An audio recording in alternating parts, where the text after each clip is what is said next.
কাকু, ঝালটা একটু বেশি করে দিও। ওরে, অত ঝাল খেলে তো পেট খারাপ করবে। কিছু হবে না দিদি, এই নেই। কি কাকু, ফুচকা কই গেল? কোথায় গেল ফুচকা? ওমা, এই তুমি দাওনি নাকি? দিলাম তো। আচ্ছা আচ্ছা, আবার দেখছি। এই নেই। এদিকে ঝোপের আড়াল থেকে হাত বাড়িয়ে ভূত মা মেয়ের কাছ থেকে ফুচকা নিয়ে নেয়, কিন্তু ওরা বুঝতে পারে না। তোমার ফুচকা আমি আর খাবো না। মজা করার আর জায়গা পাও না, তাই না? চল শিউলি।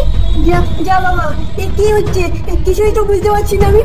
মা মেয়ে সেখান থেকে চলে যায়। ফুচকাওয়ালার সমস্ত ফুচকা নিয়ে ভূত সেখান থেকে উড়ে যায়। ফুচকাওয়ালা ছুটতে থাকে ভূতের পিছনে। আমার ফুচকা নিয়ে যাস না রে, আমার ফুচকা নিয়ে যাস না। কষিয়ে নি আগে।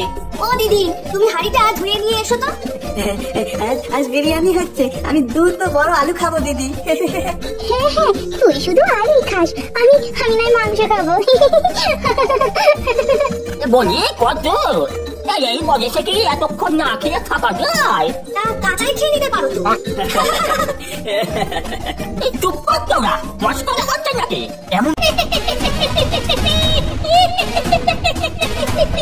পালাও পালাও, ভূত ভূত, প্রাণ থাকতে পালাও। সকলে কেউ খাবারে হাত দিবি না। মালিক, একটুখানি খাই। তুই তোদের মালিকের খাবার খাবি? এত বড় সাহস! দেবনাকে ভস্ম করে। সবাই পালা পালা পালা। সবাই সেখান থেকে ভয়ে পালিয়ে যায়। ভূত গ্রামবাসীর সবার খাবার নিজেই সব কিছু খেয়ে নেয়। খাওয়ার পর সে সেখান থেকে চলে যায়। হ্যালো হ্যালো, তারানাথ জেঠু। এই বলো মামুনি, আমাদের গ্রামে বড্ড বিপদ জেঠু, কেউ কিচ্ছু খেতে পারছি না। কেন রে, আবার কি হলো? তুমি তাড়াতাড়ি এসো জেঠু, আমি এক্ষুনি রাখছি। তারা বন, তাড়াতাড়ি চালাস, মাছটায় রোদ লেগে গেলে আর ভালো লাগবে না খেতে। হ্যাঁ বাবু, বসে তাড়াতাড়ি চালাচ্ছি।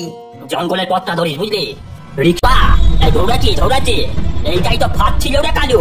ছেড়ে দে আমায়, ছেড়ে দে, ছেড়ে দে।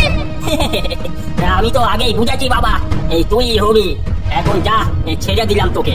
ভূত মাছ নিয়ে সেখান থেকে উড়ে চলে যায়।